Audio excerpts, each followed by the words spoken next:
Good morning. My name's Tom McNally, and I'm the Dean of Libraries, and I'm thrilled to welcome you this morning. You survived the chill, you found a place to park, you got in a building. Congratulations. I especially want to welcome those individuals and their families who've entrusted their papers and other materials to our library. If you had a chance to look at the cases, you may have seen some familiar items. I hope you got a chance to look at some of the news footage in the lobby. You might have seen yourself. You might have seen friends looking just a little bit younger. I also want to welcome the elected officials who are here today, community leaders, university administrators, faculty, staff, and students. We're honored to have you all and grateful that you've taken your time to be with us today for this announcement. It's now my pleasure to introduce the president of the University of South Carolina, Dr. Harris Bastides.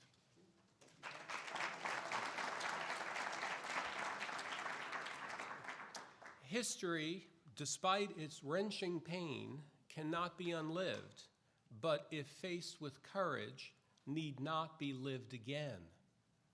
The late Maya Angelou's words, spoken at President Bill Clinton's inauguration on January 21, 1993, ring true on this morning for our campus, for our state, and for the United States of America. In 2013, I think everybody here will remember that we commemorated the 50th anniversary of USC's desegregation. Two of the students who participated as trailblazers and pioneers, we heard from them on that day, Henri Monteith Treadwell and James Solomon, known to many of you here. In preparing for that event, I read a lot, and I learned about the role that South Carolina had in national events that were never taught to me as a schoolboy in public schools in New York City. Bad enough, but I'm pretty sure they weren't and aren't taught in South Carolina schools either. That commemoration was also a poignant reminder that change often, almost always comes only with great sacrifice, courage, and continued hard work, as Congressman Clyburn and so many of you who are here this morning with us can attest to. So understanding this, the University of South Carolina is renewing its commitment to keep pressing forward, and today's announcement is a big and correct step in the right direction. By 2013, when we recognized the desegregation, we had already, under the leadership of Dean Tom McNally and Herb Hartsook and others, built a substantial political collection with works from key South Carolina figures, but we soon realized that we needed more. We needed to establish an additional initiative at the university that would zero in on this state's unique civil rights history. And we realized as well that the place needed to be accessible to students and faculty and scholars from around the United States and worldwide. So the Center for Civil Rights, History, and Research will be that place and will house an already substantial but growing collection that will provide the current and all future generations with the stories, and you know, many of you know the stories of the ongoing struggle for equality and social justice in South Carolina, which is truly not only a state story, it is the American story. The announcement is timely after the tragic summer at Mother Emanuel, followed by the removal of the Confederate flag from the State House ground. It became apparent that the center would absolutely play a critical role. The collections housed here will put current and past events into context, as we must, as Maya Angelou said, learn from the past so that we do not repeat it. This center will be nothing less than a place to spark conversation and dialogue, and if necessary, debate and difficult conversation, because nothing gets done or will get done without that. So it's my hope not only that we have a place to review our history, but we have a place to spark meaningful change in the state and in the United States. The center will become a central repository for South Carolina civil rights history, which, as I said before, is a central part of America's civil rights history. I'd now like to introduce, and it's a great privilege to introduce one of our great professors, one of the many great professors at the University of South Carolina, Professor of History, Bobby Donaldson, who chairs the Implementation Committee of the Center, and he will provide additional details. Please help me welcome Professor Bobby Donaldson.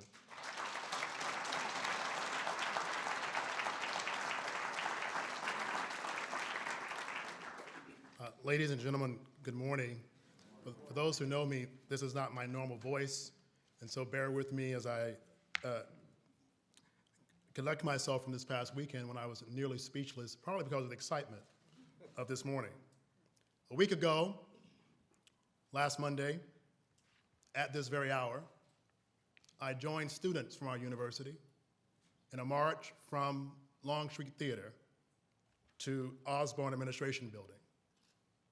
And during that march, I reminded them that they were part of a legacy.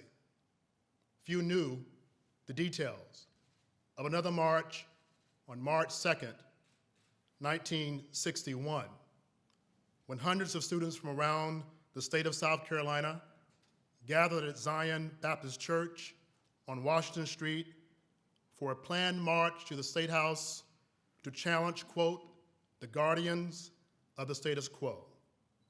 The protesters' stated purpose was, quote, to submit a protest to the citizens of South Carolina and the state legislature our feelings and our dissatisfaction with the present condition of discriminatory actions against Negroes. At the march, the Reverend David Carter, one of the leaders, said, "We are protesting the indignity and inhumanity of segregation." He encouraged the students and preached, "Do you want to go to jail? I don't think this is right. Let your conscience be your guide." And with that, the students broke out in song. They began clapping. They began dancing. They began singing songs like "We Shall Not Be Moved" and the anthem, "The Star-Spangled Banner." And for that, they were arrested for disturbing the peace. Among the 187 arrested that day were NAACP leaders DeQuincey Newman, whose papers are housed in this library, and Dr. Benjamin J. Glover. Notable students who were there that day included the president of the NAACP Youth Council, Leola Robinson Simpson, currently a member of the General Assembly. Also a young man, student from South Carolina State, named James E. Clyburn. On the sidelines was a young student from Jura High School, who is now the Chief Justice of the South Carolina Supreme Court, Justice Jean Toll. 186 of these people had something in common. They knew by experience the indignity of segregation and Jim Crow. But there was one student who was an exception to those 186. He was a 17-year-old student from the University of South Carolina. His name was Frederick Hart. He was white. He was from Falls Church, Virginia. He was an aspiring artist. Hart tells his account that he is walking down Sumter Street and he sees the arrival of these young men and women coming from Zion. He reaches over to shake the hand of one of the African-American students, and a policeman looks at him and says, "Are you a member of the NAACP?" Frederick Hart says, "Yes, I just joined." His picture appeared in newspapers across the country. He was ridiculed, he was harassed, he was branded, quote, a highly emotional campus liberal by the Daily Gamecock. Undaunted, Fred Hart penned a letter in the Gamecock that said, "Sympathizing is not enough. I beg you to stand up for what you believe is right, this situation is appallingly unjust. To let it go on would be defeating the whole purpose of democracy. On March 17th, 1961, he said, "If you're ever going to stand up now." He was harassed, he was heckled, and he ultimately decided to leave this university within weeks of the famous march at the State House. And he went on to a distinguished career as a sculptor and artist. I suspect those who joined Fred Hart that day knew something about the history of civil rights and social justice in our community. They knew something about George Elmore, Sarah Mae Fleming, and Briggs v. Elliott. They also knew something about the important role of Matthew J. Perry, whose oral history is housed in this library. Judge Perry was a successful attorney at that time, and he came to defend these young people, Fred Hart, David Carter, and Jim Clyburn. His success led to a lawsuit entitled Edwards v. South Carolina that was ruled on February 25th, 1963, in an 8-1 decision that ruled the 14th Amendment forbids a state to make criminal the peaceful expression of unpopular views. The ruling that day was used in the famous march from Selma to Montgomery. It was used in the Birmingham campaign. It was used by the Columbia Occupy movement only a few years ago. But regrettably, this history and so many histories about the movement in our state that had an impact on our community and our nation are not widely known. Today we come to mark the beginning of a new Center for Civil Rights History and Research. But we also come to applaud the important groundwork established by so many who are here and many who are not. As we gather to mark this important milestone in our history, we look back over the past 4 decades. We look closely at individuals like Willie Hereford, who is here, Luther Batiste, who is here, and our great colleague, Grace Jordan McFadden, who envisioned a center and a program of the type that we're describing today. And we also applaud all the scholars across this campus, particularly those in African American studies, who've been working for decades to bring this dream to reality. It is the hope that this center will be a destination for interdisciplinary research and advocacy, for public education, the training of teachers, for museums and exhibits, to give those who want to know more about the important work of South Carolina a vehicle and a platform to tell more deeply the story for civil rights. In 2003, Dr. Bob Moore interviewed Chief Justice Ernest Finney in an oral interview. Judge Finney said the following, lamenting, "Why haven't we been able to tell the story of the civil rights movement and tell it in a manner that the young people particularly appreciate and understand?" This sentiment was shared to me a year or two ago on the stage of the Booker T. Washington High School. I gathered there with the president and others to have a meeting with Congressman Jim Clyburn and his wife, discussing why we need to do more as a university to tell the important story of civil rights and social justice in our community. And it was at that time he told us that he would be interested in discussing the possibility of having his congressional papers housed here at the University of South Carolina. And today we are very pleased to announce that he has agreed to house this important collection on our campus, and we thank him for his support and his ongoing advocacy. Please join me in welcoming Congressman Jim Clyburn.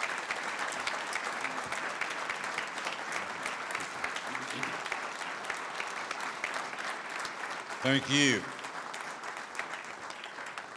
Thank you very much, Bobby, Dr. Donaldson, whatever is appropriate. Thank you so much for your friendship, and thank you so much for presenting me here today. Dr. Pastides, Dean McNally, thanks to both of you. And it's so good to see so many of you here with whom I've had interactions over the years. Jack Bass and Bud Ferrillo,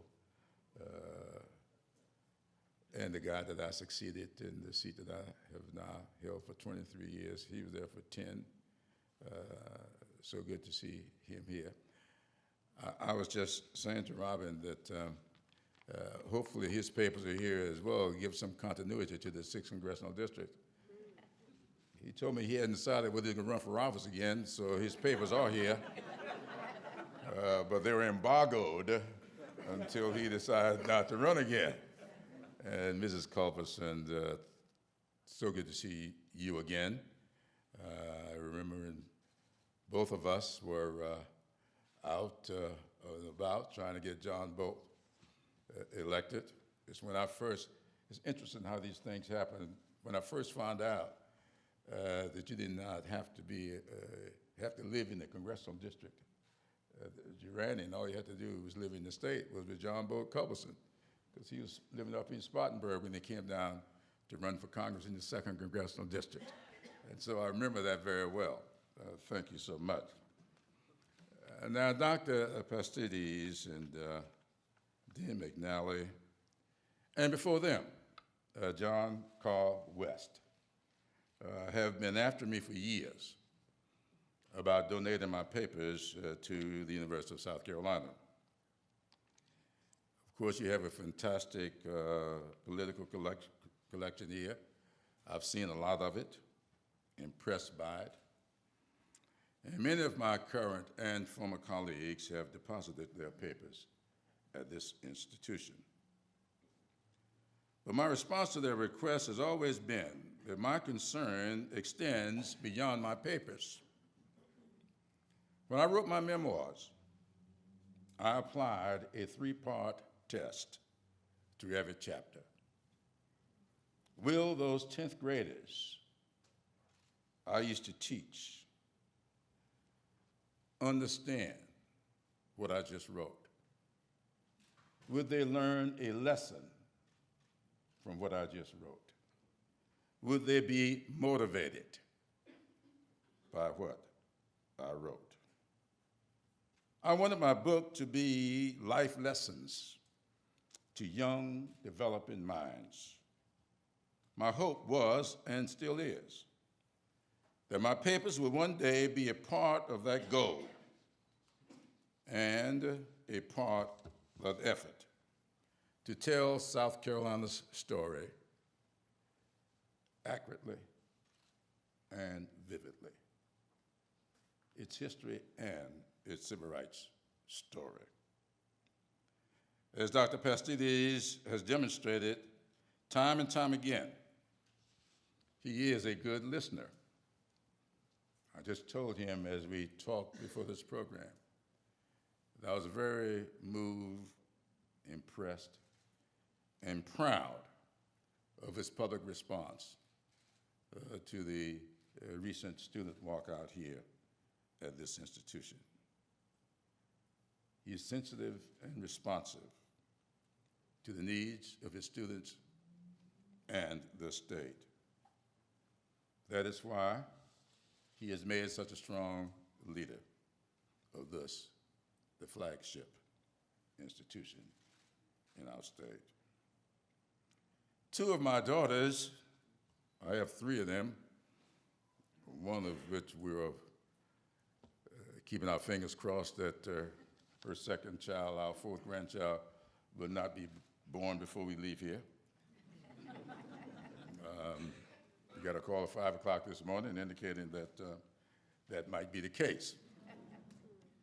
But 2 of them, Mignon and Jennifer, are graduates of this institution.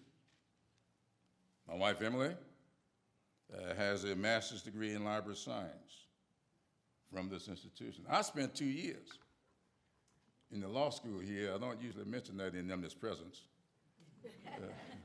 because she still has not forgiven me for being a dropout. But these are not the reasons I was persuaded to give my papers. I was persuaded because of the vision that night that Bobby talked about. When we sat around on the stage of the auditorium at Booker T. Washington Auditorium,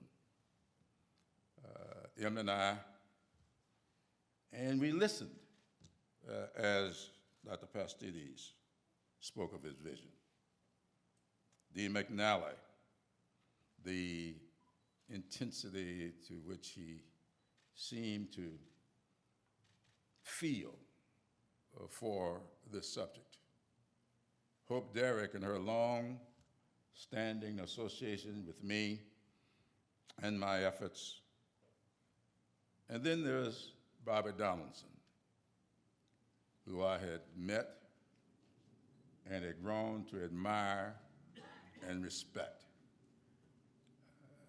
He is the first guy that I ever sat down with who seemed to understand what 1963 was all about. It was that evening that I decided that the significant collection that is already here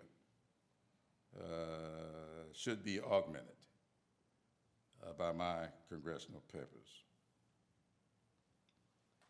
I suspect if I were to mention a few names, many of you would probably have never heard of them. I'm originally from Sumter, where I was on yesterday, helping my home church celebrate their 110th anniversary. Something I decided to do over going to Santa Monica, California, where congressional leaders were. And I thought, as I drove away from that church on the way back here, Em and I took 378 out of Sumter, and I actually thought about James McBride Dabbs. Most people in South Carolina never heard the name. Dabbs Crossroad means a whole lot to me because as a child, I still remember the efforts that he made. He was a pretty wealthy white guy who had no real reason to be involved outside of his own internal being. But James McBride Dabbs, Alice Spearman, if my memory serves, a native of Hartsville, South Carolina. I don't know what would have happened to me, but it was Alice Spearman that said to one of my classmates, Elijah Rogers here, who then got in touch with me as I was down in Charleston teaching history at C.A. Brown High School, and told us about something that was about to happen. I don't know if we would have known had it not been for Alice Spearman.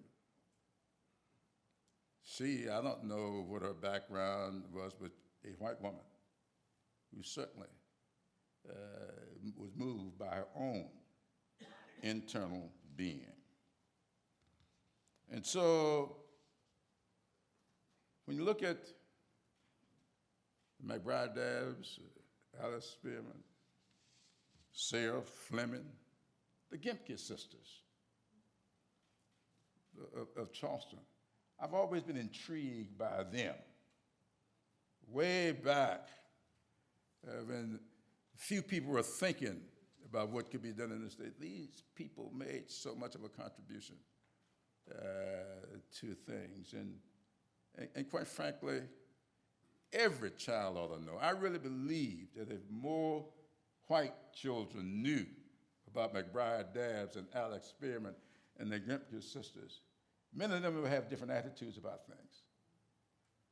And if more black people knew, black students, about Sarah Fleming, DeQuincey Newman, Matthew Perry, Ernest Finney, I think they would be motivated. And I'm looking forward to this effort because I knew on that evening that my papers would add significantly to the Senate and its mission. And as Dr. Donaldson has said, it is the hope of all of us that today's announcement will be the catalyst to add other important collections to this center. I would just love, on that day back in 1961, Jean Toll often tells me about how motivated she was going down to the courthouse and watching Matthew Perry perform on that day. She didn't know he was performing on my behalf. But we talked about that a lot.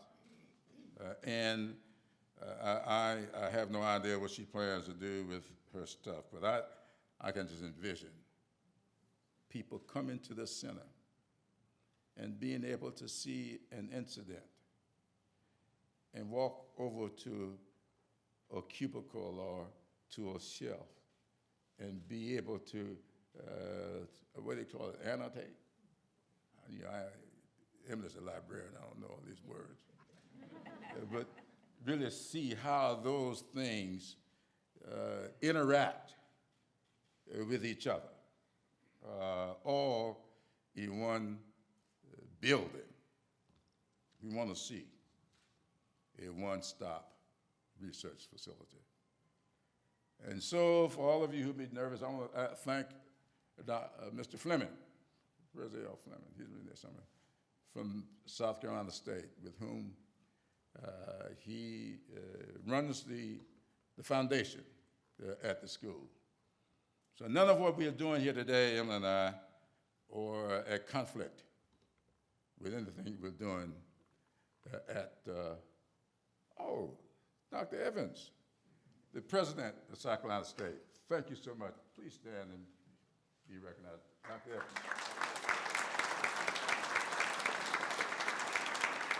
Evans. I did not see him come in. So Bob has always been kind of nervous. So when I called Dr. Evans, I invited him to be here because in every discussion I've had with Bobby, he was so nervous about the people at South Carolina State not getting their nose out of joint. So now, is this proof that you're all right? So I want to thank all of you. I'll close with this little story. I was listening as Bobby went through that arrest that day back in 1961. I tell this story often, and it's in my book.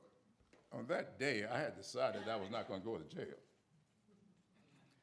And I came to Zion Baptist Church, along with my roommate, dressed in a three-piece olive green suit, a gold shirt, and a paisley tie.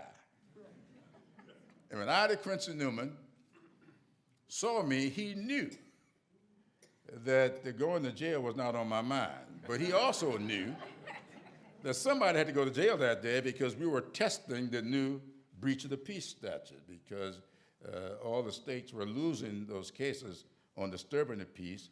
And so the legislature had created this new statute called breach of the peace. And we had to test it. So ID came back to me and said to me that I was dressed a little strange.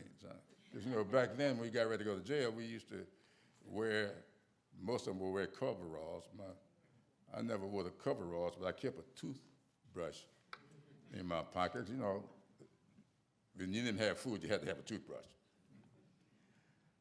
So he said to me, I told him, I said, well, I got to go back to class. So he said, well, now there's some students over there on the other side of the church from Mather Academy, from which I had graduated. They would like for you to lead their march. Well, I said, I'm not going to march today because I can't go to jail today. I said, but I'll go over and speak to them. So I went over to speak to them. And they were just determined that they had come all the way over here from Camden. They wanted to march, and they wanted me to lead the march. So I made a little pact with them. I said, okay, I'll march. I'll lead you. But when we get down to the State House and Chief Strom comes out and tells us to turn around, we're going to turn around. Deal? They said, deal. So we started to march. We got right out in front of the State House, And here came J.P. Strom. He raised his hands. Now, Clyburn, this is as far as I'm going to allow you all to go. And just as he said that, David Carter started preaching that sermon you just heard, telling these students why they should march. And I turned around and said, okay, students, it's time for us to go back. Oh, no, we ain't going back. David Carter won that one, and it wasn't long before we were off to jail. About 2 o'clock that next morning, we all laying there waiting to get bailed out.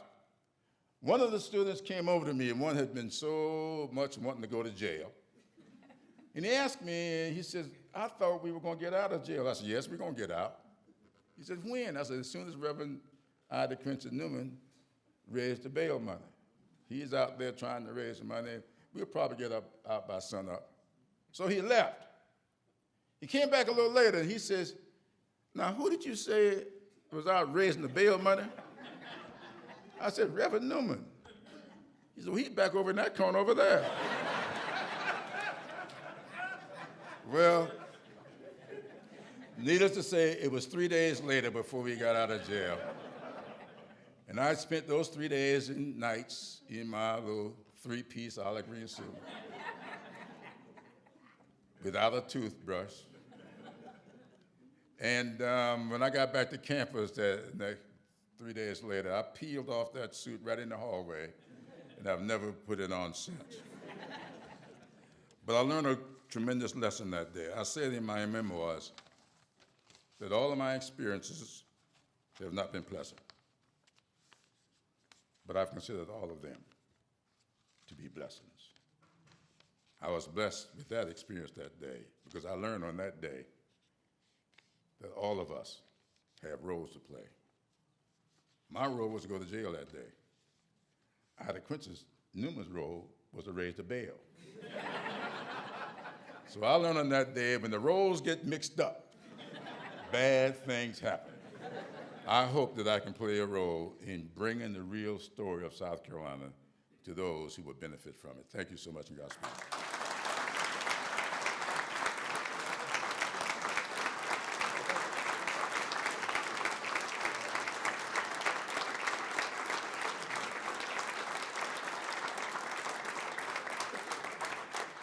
Congressman, thank you so much for the gift of your papers to our library. We are very proud today. To all of you, thank you for being here at the beginning, and that's what this is.